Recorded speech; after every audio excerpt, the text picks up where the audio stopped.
Olá, galerinha, tudo bem com vocês? Hoje nós vamos a mais um tema novo, linguagem e variação linguística. É muito comum no nosso dia a dia nós encontrarmos, por exemplo, um mesmo algo, mas com nomes diferentes, como por exemplo a fruta aí que está sendo retratada na imagem. Olha a bergamota, olha a mexerica, né? Na verdade são as mesmas frutas, mas mudam o nome porque vai depender de quem fala, da região que fala. Então, esse é o nosso assunto de hoje, as variações linguísticas tão presentes no nosso dia a dia.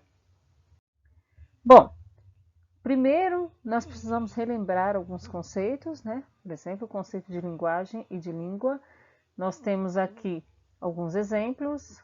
A linguagem é uma atividade humana utilizada em situações de interlocução. Não existe somente a linguagem falada. Existem vários tipos de linguagem: linguagem verbal, linguagem não verbal, linguagem musical, linguagem corporal, linguagem gestual. Né? Aqui, por exemplo, nós temos linguagem verbal, linguagem não verbal. Nós temos aqui gestos, e isso faz parte do nosso ato de, de comunicação. Né? E é por meio da linguagem que nós é por meio da linguagem que nós elaboramos representações acerca do mundo em que nós vivemos. Nós precisamos da linguagem, é inerente ao ser humano. Bom, linguagem e língua. Então vamos começar também a destrinchar algumas definições. Então, por exemplo, língua é um sistema de representação socialmente constituído por signos linguísticos. Por exemplo, a língua portuguesa. Né? A língua que nós falamos é a língua portuguesa. É um instrumento de comunicação composta por regras gramaticais. Toda língua tem uma regra. Por exemplo, língua portuguesa é abarrotada de regras, né? Então, faz parte da língua que nós falamos. Para fazermos uso das diferentes linguagens, da língua inclusive, nós precisamos saber também dos signos, o valor simbólico dos signos que estão presentes dentro da nossa língua. Nós não estamos falando, obviamente, de signos do zodíaco, né? Nós estamos falando de um signo linguístico, que é a unidade de significação que tem dupla face. Tem um significante e um significado. É uma coisa muito simples de se compreender, então seria mais ou menos isso aqui. O significante é a sequência de sons que nós emitimos e que formam palavras. E o significado é aquilo que essa ideia, os sons nos remetem a uma ideia final. Então, por exemplo, se eu falo cão, o som, né, da junção da vogal, da consoante, né, dog em inglês, ou em francês, italiano, automaticamente na nossa imagem já forma, na nossa mente já forma a imagem do cão, do cachorro, que seria então o nosso significado, o significado final para o significante cão. Então, significante, a sequência de sons, que formam as palavras, e significado, aquilo que é projetado na nossa mente, né? Seria, no caso, o objeto em si, vamos assim dizer. No caso do cão, seria então o significante, e o significado seria aquela imagem que se formou, que é o próprio cachorro. Então, isso seria a dupla face do signo linguístico. Bom, agora vamos entrar então na questão da variação. Então, coloquei aqui uma tirinha de uma moça que se apaixonou, amor à primeira vista, até o momento em que o rapaz resolve falar com ela. Oi, tem problema de nós bater um papo? Então, a mulher picou a mula, né? Não quis mais saber. Isso pode acontecer em qualquer situação e nós vamos descobrir o porquê. Por que nós devemos entender essas diferenças na fala, que são devido a vários fatores, né?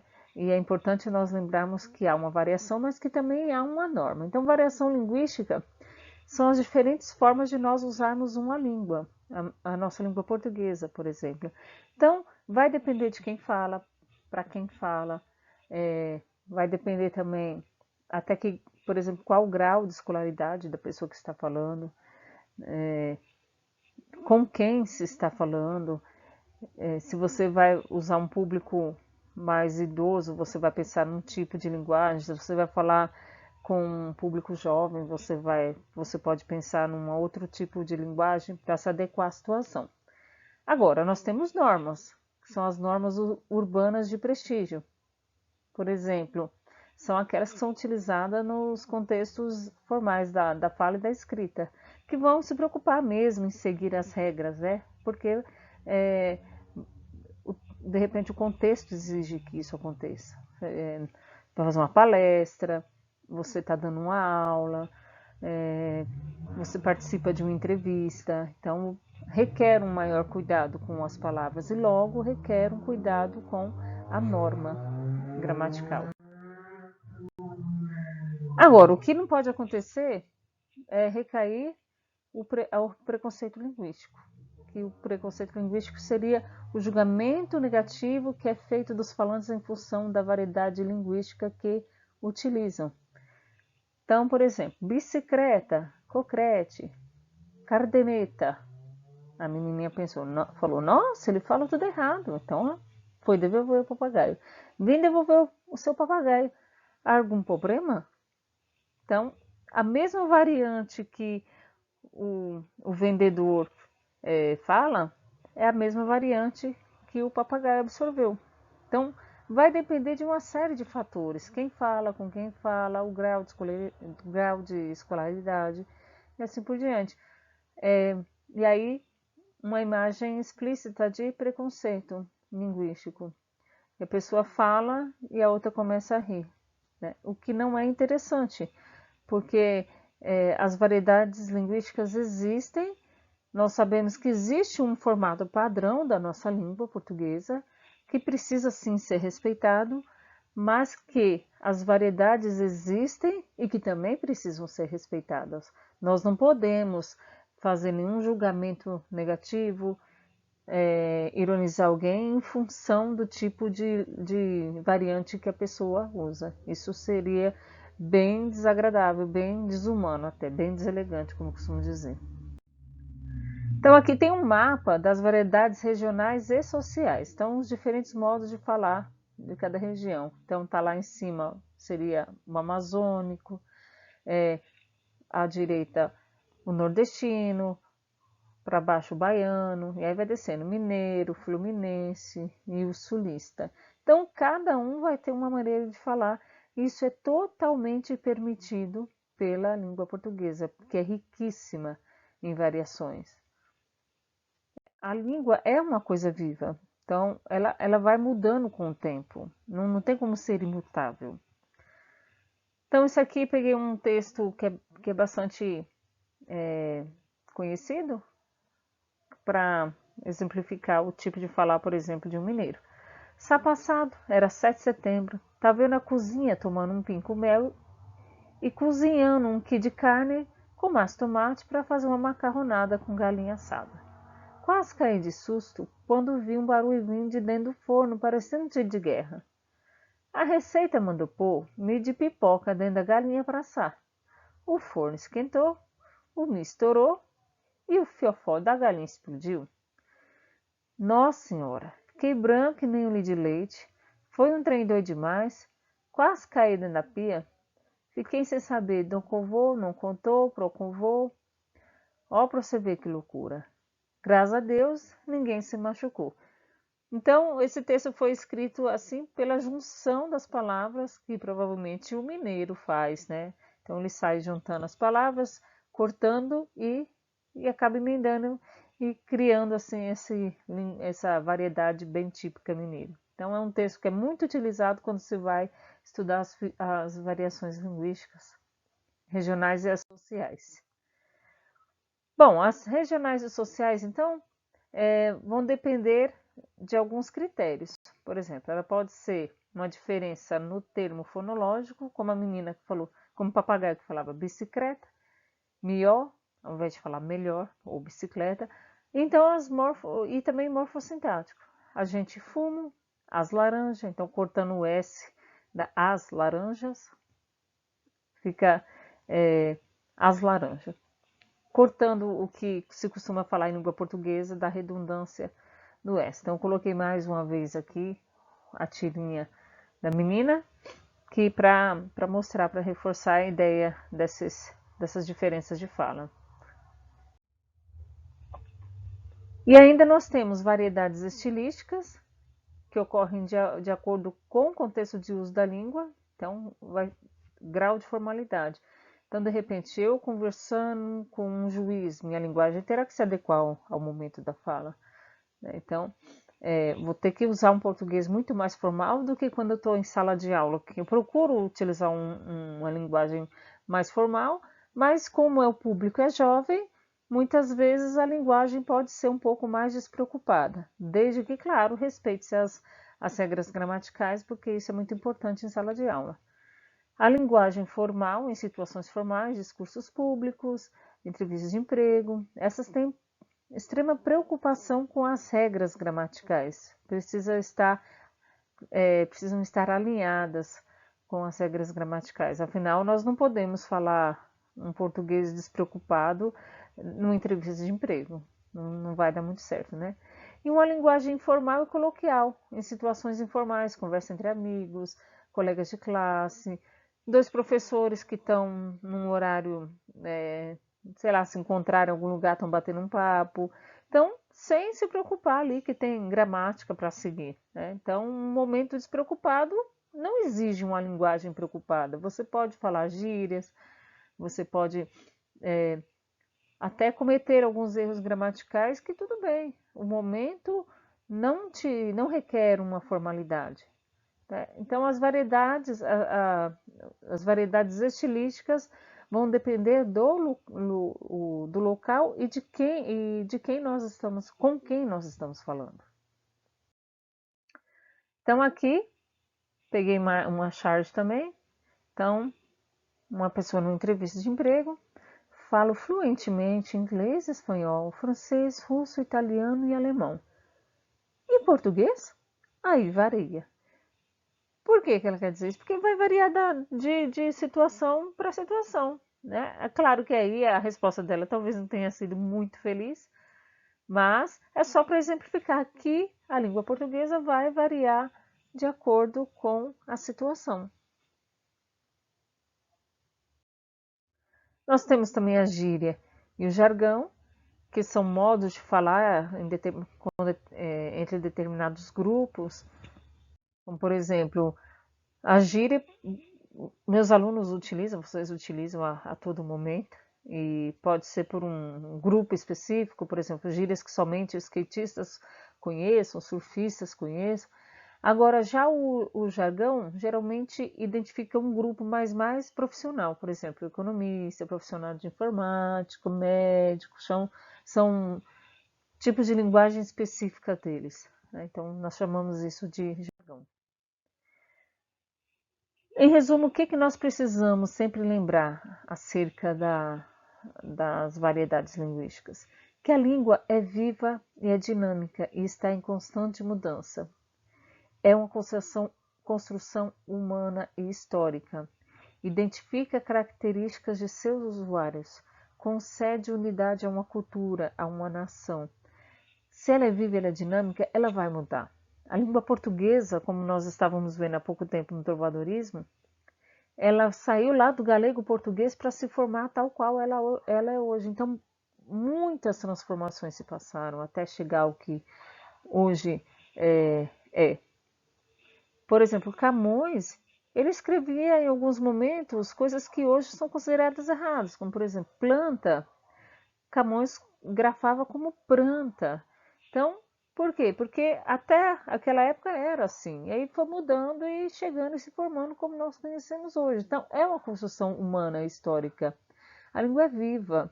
Ela identifica uma nação, mas ela vai mudando aos poucos. E isso é importante nós sabermos. Palavras que antigamente existiam, que hoje caíram em desuso, que poucas pessoas conhecem hoje em dia, palavras que mudam de sentido com o tempo. Para mim, zica sempre foi uma palavra negativa. Deus me livre de falar assim, aquela professora é zica. No contexto mais antigo, zica era considerado uma coisa ruim. Se falar zica é problema. Hoje em dia se fala aquela professora é zica. Quer dizer o quê? Que aquela professora é show, chave. Ah, isso é chave. Eu falo, meu Deus, chave para mim sempre foi aquilo que eu abro a porta de casa. Agora o aluno fala que chave, é chave. É uma coisa moderna, uma coisa do tempo. Coisas, tem essa, a língua permite essa mudança, porque ela é viva. Não existe uma língua morta, imutável, uma língua que é usada que morta existe, né? Línguas que já não são mais utilizadas. Tem línguas que são ágrafas, né? Que são só faladas, mas não são escritas. Agora, a língua que é usada por mais de 210 milhões de brasileiros, como que ela vai permanecer única? É impossível. Ela tem variações, são variações permitidas pela própria língua portuguesa e que merecem todo o respeito que nós precisamos dar. Bom, aí eu coloquei alguns exemplos, né? Por exemplo, gelinho, que aqui em São Paulo a gente conhece como geladinho, é, lotação no Rio de Janeiro, né? Que seria ônibus e assim por diante. Mandioca, tangerina, mexerica, biscoito, bolacha, é, sacolé, tantas coisas que mudam de um lugar para outro e que às vezes parece que a gente nem está no mesmo país, né? Eu já fui para o sul aqui, era muito interessante e ao mesmo tempo engraçado entrar na padaria e pedir cacetinho. Aquilo me soou muito estranho, né? Pedir pão francês e tinha que falar, me dá 10 cacetinhos. Aí eu fiquei, ai meu Deus, eu não vou falar. Eu não vou conseguir. Que bobagem, né? Porque é normal. A gente fica com essas coisas na cabeça e não tem nada a ver. É uma variedade linguística. Aí eu fiquei na fila lá e fiquei aguardando. Aí quando chegou a hora de eu falar, eu só falei, 6, por favor. Tudo para evitar falar a palavra cacetinho. Olha que coisa mais boba, né? Uma coisa tão natural. E afinal, existe um modo mais certo ou errado de falar? O que vocês acham? Sua resposta foi não, você acertou. Por quê?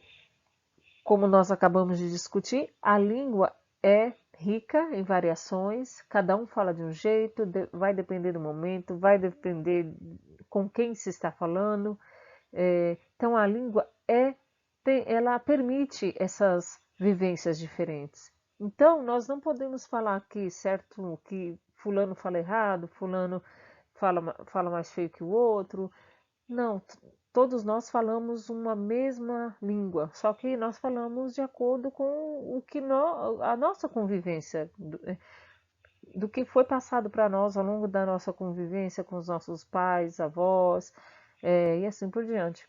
Então, não existe um jeito mais certo ou errado de falar. Existem as regras da língua portuguesa, que nós, sim, precisamos seguir, precisamos saber que tudo bem você falar com gíria, com seu colega, você tem uma linguagem mais despreocupada, mas na hora de passar a sua linguagem para o papel, as gírias e os erros, a ausência dos S's, que às vezes nós costumamos tirar mesmo, elas não podem passar para o papel. Nós precisamos utilizar a língua escrita e correta de acordo com as normas gramaticais. Agora, falar com certa despreocupação entre colegas, entre ambiente informal, ok. Respeitar a língua do outro porque ele fala diferente, porque ele veio de uma criação diferente, cujos pais de repente não tiveram acesso à escolaridade, ou até mesmo a pessoa realmente vai falar de acordo com as normas gramaticais e ok, tudo bem. Nós precisamos respeitar, porque são mudanças que a língua permite e nós precisamos respeitá-las, ou então nós recaímos no preconceito linguístico, o que não deve acontecer. Nós precisamos aprender a respeitar o modo de falar de cada um, a cultura, explicar para eles, sim, sempre que possível, que existe um modo dito correto, que é aquele que é ditado pelas normas da língua portuguesa, nas normas gramaticais, e que é importante saber.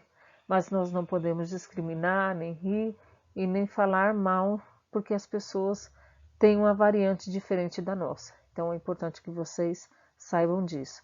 Então, tá aí uma dica para vocês de leitura, se vocês gostaram do assunto, preconceito linguístico, do Marcos Banho. Isso aí foi tema do meu TCC, quando me formei em letras. Preconceito linguístico, o que é?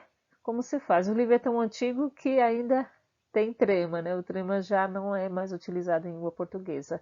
Então, um livro muito bom, que serviu muito para, me orientou muito no meu trabalho final da universidade. Super indico para quem gostou do tema, para conhecer um pouco mais. A começar pela capa, né? Já mostra uma família aparentemente, não sei, talvez certamente do interior, né? Mas me parece muito uma família de nordestinos. É, e aí Marcos Banha discorre exatamente sobre isso, sobre os mitos que as pessoas colocam, que, por exemplo, o português de Portugal é mais correto que o daqui, o que não é verdade, porque cada um tem a sua regra, cada um tem o seu jeito de falar, eles são diferentes, apenas isso. Então, no Brasil, em resumo, também é a mesma coisa. São modos de falar diferentes e a língua é a mesma. Então, todas precisam ser respeitadas. Tá bom? Então é isso. Espero que vocês tenham gostado. Não esqueçam de fazer as anotações no caderno, porque isso vai ser muito importante para quem está em casa. E é isso. Então, obrigada por terem assistido. Um grande abraço. Se cuidem e até a próxima.